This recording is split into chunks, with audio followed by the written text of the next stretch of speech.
A series of strong inland earthquakes have shaken Indonesia's easternmost West Papua province, but there were no immediate reports of serious damage or casualties.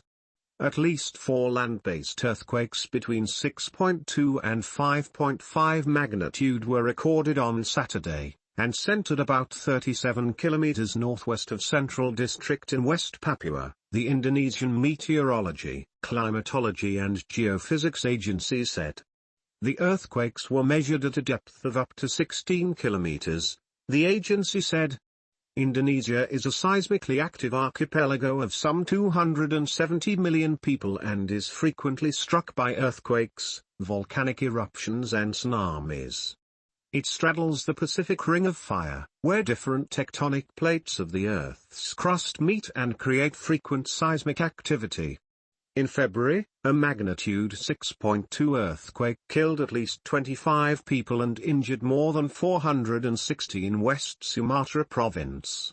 In January 2021, a magnitude 6.2 earthquake killed more than 100 people and injured nearly 6,500 in West Sulawesi province.